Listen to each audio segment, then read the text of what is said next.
John, thank you very much. Ladies and gentlemen, one of the things I just wanted to mention very briefly, the experience I've had in the army, to start with, was all about electronic warfare.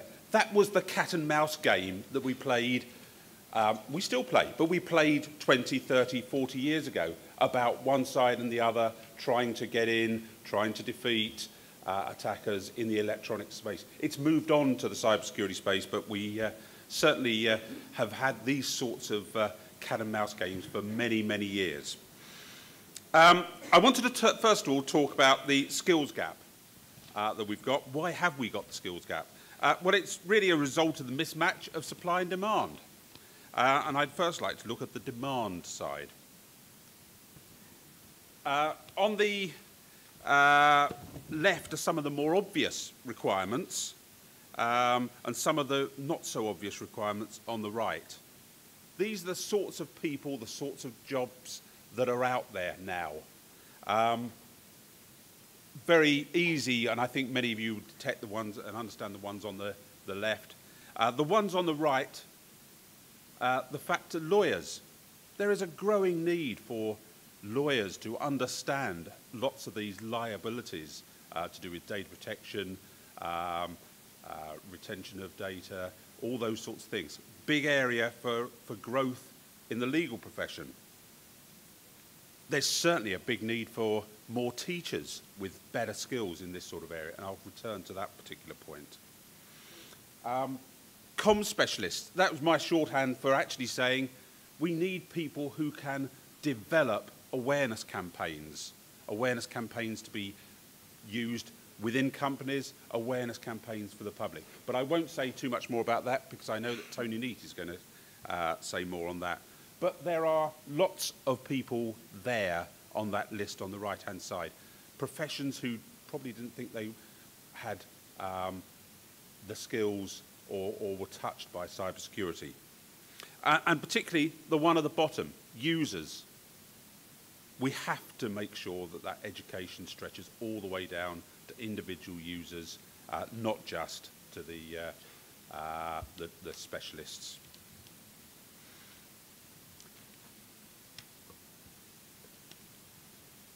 Just want to say a couple of words about a little thing called buffer overflow. This was first identified as a potential vulnerability route some 40 years ago, 1972. And it was a few years later, 1988, which we saw the first documented actual attack through that sort of buffer overflow. So 25 years ago, we started seeing buffer overflow attacks on our infrastructures, our software. Yet, there are many web designers, software engineers who are blissfully unaware of that even today. There are websites out there are programs out there which still have buffer overflow issues. We've got to therefore make sure, and going back to my other point about web designers and such like, it's not just teaching people how to make websites look good feel, nice functionality, but they've got to be secure as well. So we've got to start teaching these sort of things, and we haven't to date in many cases. So there's the supply side of the house. The top four represent probably the traditional routes and the traditional entry points, progression points for people entering most of the professions and trades that we have. It's quite amazing, I think, to reflect on the fact that actually the first master's degree in information security was actually only started 21 years ago this year. The world's first MSc in information security, 21 years ago at Royal Holloway. There are now more than 100 postgraduate and graduate courses which are either absolutely exclusively about information security, cybersecurity, or have a significant content. That's good news, but hides some very alarming facts. I can speak personally about the Royal Holloway course. I'm a current student there, and there's a cohort each year of about 90 to 120 people. They come from very far and wide. Brazil, Nigeria, Cyprus, China, Holland, Sri Lanka, Singapore, but to name a few. 70% of that cohort are from overseas. There are still vacancies which could be taken up, but there are not the UK students to fill them. There is not the draw through to people getting those sorts of degrees. It is really worrying in that sense that most of our higher education capacity goes to overseas students because we cannot generate enough interest in domestic students.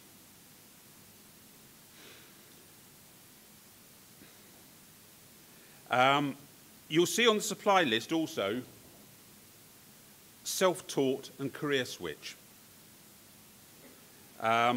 Self-taught is probably, at the moment, the largest category of people who come into cybersecurity. Certainly from the work I've done with Cybersecurity Challenge, there are many, many bright young people in their stretching up to their mid-20s, early 30s in some cases, who are self-taught. They haven't, they've got so frustrated with the education system, they haven't been and done a bachelor's degree in computing or a master's degree in information security. They are self-taught. The other part, as I said, the career switch, there is a huge number of people who are looking to do that career switch as well. We see them in Cybersecurity Challenge, very large numbers. So that's, in terms of demographics, that's where we stand. There are people who got into the system, want to switch, or just have self-taught themselves to get into the system. We aren't providing, at this moment in time, the proper educational throughput through GCSEs, A-levels, undergraduate degrees and postgraduate degrees.